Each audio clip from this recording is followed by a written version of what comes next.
Smartphone ini bodinya plastik, speknya kelas menengah, dan kamera belakangnya cuma satu.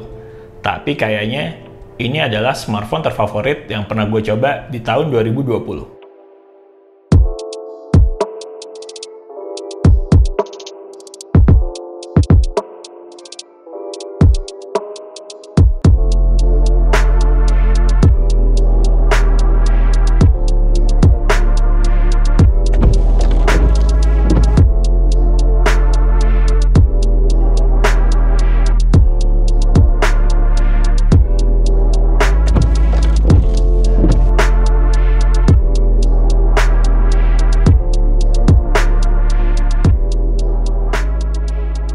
Halo semuanya, welcome to the grid bareng gue Rangga.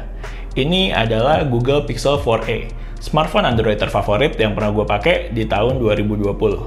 Mau tahu kenapa alasannya? Tapi sebelum lanjut, jangan lupa buat subscribe ke channel The Grid ya.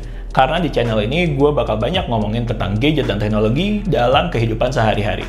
Dan gue bakal ngupdate video baru setiap minggunya. Oke? Yuk, kita lanjut ya. Pertama, yang pengen gue bahas adalah strateginya Google di tahun 2020 ini. Yang gue perhatiin, daripada bikin lini smartphone flagship kayak biasanya, tahun lalu kan ada Pixel 4 dan Pixel 4 XL. Kali ini Google ngambil direction yang agak beda nih. Pertama, nggak ada smartphone Google tahun ini yang menggunakan SoC flagship. Seri tertinggi yaitu Pixel 5 aja cuman pakai SoC SD765G yang bisa dibilang upper mid-range. Jadi bukan seri flagship. Yang kedua, keywordnya adalah esensial atau basic dan mendasar. Nah, ini yang diterapin di Google Pixel 4a. Esensial di sini yang gue maksud adalah Google coba approach Pixel 4a ini sebagai smartphone yang mendasar, basic, dan simple. Nggak ada tuh hal-hal kayak kamera 3 atau 4, wireless charging, water resistant, atau refresh rate tinggi. Google cuma fokus satu hal di Pixel 4a ini, yaitu experience. Dan ya, gue suka banget dengan approach Google di Pixel 4a ini. Terasa simple dan minimalis.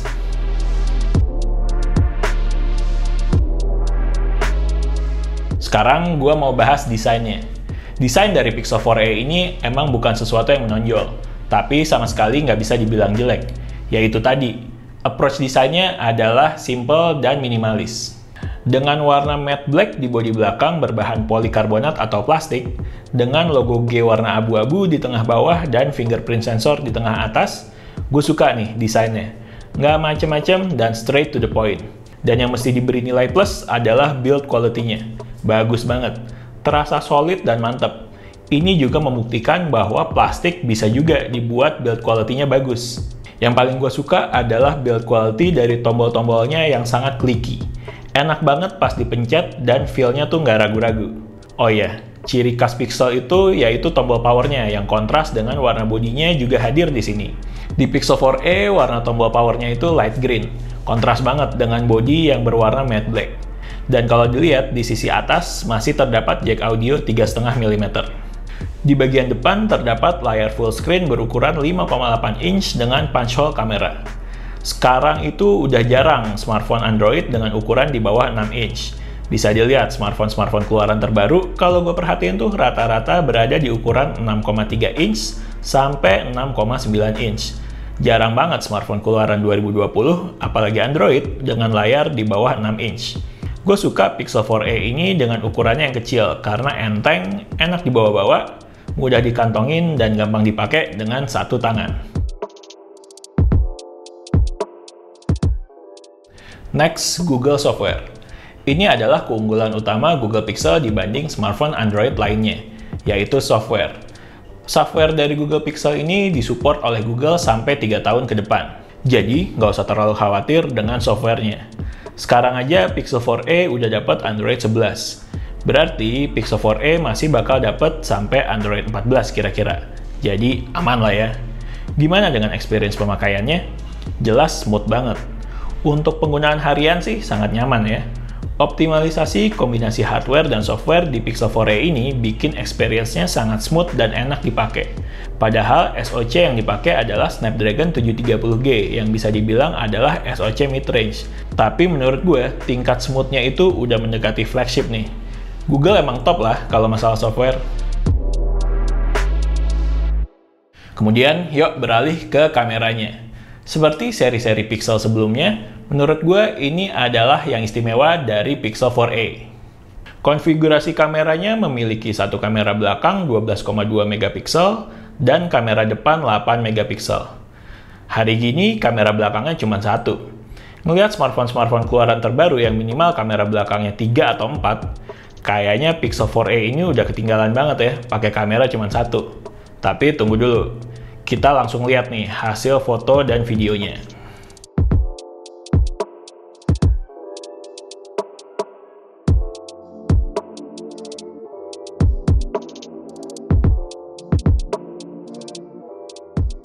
Gue sih suka banget dengan hasil foto-fotonya.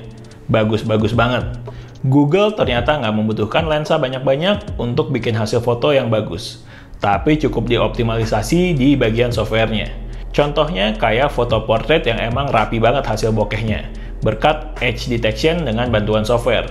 Kemudian night sight-nya juga bisa ngasih hasil yang terang bahkan di kondisi low light atau kondisi cahaya yang lumayan minim.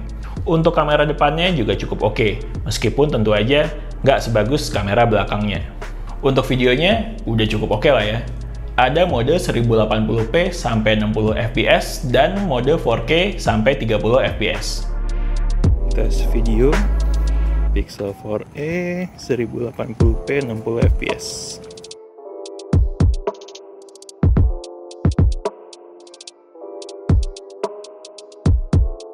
Untuk kestabilan videonya, OIS dan EIS-nya juga udah cukup efektif. Sangat smooth hasil pengambilan videonya. Tapi overall, untuk videonya nggak terlalu istimewa. Nggak seistimewa buat mode fotonya. Tes video kamera depan Pixel 4a.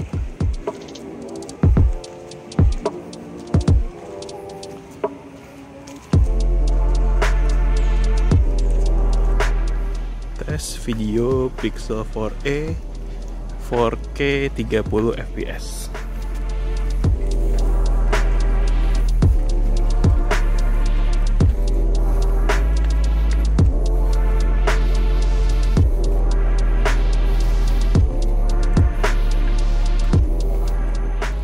Terus ada kekurangannya nggak nih? Jelas ada. Yang pertama adalah performa gamingnya.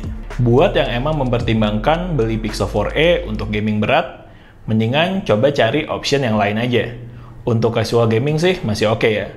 Tapi untuk main game berat dengan settingan grafik tertinggi, siap-siap aja nge-lag, frame rate drop, dan panas di bagian belakang smartphone-nya. Tapi masih tetap playable kok. Kekurangan yang kedua adalah Pixel 4a ini nggak masuk secara resmi di Indonesia. Sayangnya Pixel 4a ini nggak masuk secara resmi di Indonesia. Padahal gue perhatiin Google belakangan ini mulai masukin produk-produknya secara resmi di Indonesia, kayak Google Nest Mini. Tapi untuk lini Pixel ini kayaknya masih belum dimasukin secara resmi ke Indonesia. Dan kemungkinan masih nggak akan masuk dalam waktu dekat. Sayang juga, padahal kayaknya Pixel series ini cukup banyak peminatnya di Indonesia. Apalagi sekarang ada peraturan pemblokiran IMEI yang lumayan bikin ribet nih. Gue beli Pixel 4a ini di salah satu e-commerce yang pada saat gue beli itu belum berlaku peraturan pemblokiran IMEI. Tapi tetap keblokir karena barangnya nyampe setelah peraturan berlaku. Dan sampai sekarang masih nggak dapet sinyal. Jadi buat yang mau beli Pixel 4a ini menurut gue harus siap dengan segala resikonya. Kalau bisa ikutin step-step masuk yang sesuai dengan peraturan dari Bea Cukai. Karena kalau enggak bakalan ribet nih, kayak yang gue alamin sekarang. Overall, Pixel 4a ini adalah smartphone Android terfavorit yang pernah gue coba di tahun 2020. Dan bukan karena speknya yang paling tinggi, atau karena make SoC terbaru. Dan bukan karena fitur-fitur kayak wireless charging, refresh rate tinggi, atau waterproof resistant. Tapi lebih kepada experience pemakaiannya yang sangat nyaman, dan tentu aja kameranya. Kadang, kita tuh terlalu fokus dengan spesifikasi tinggi yang bikin kita ngelupain hal-hal basic dan mendasar, kayak experience-nya, yang padahal menurut gue ini adalah faktor penting dalam memilih sebuah smartphone. Gue beli Pixel 4a ini sekitar 6 jutaan. Masih worth it dengan apa yang didapat. Tapi mesti diingat, nggak masuk resmi di Indonesia berarti nggak ada garansi. Dan berarti ya mesti prepare juga dengan peraturan pemblokiran IMEI yang udah berlaku. Jadi, jangan dibeli kalau emang belum siap dengan dua hal tersebut. Oke, sekian video dari The Grid. Like kalau suka videonya, jangan lupa subscribe ke channel The Grid, dan follow IG kita di thegridco.id. Thank you semuanya, The Grid sign out.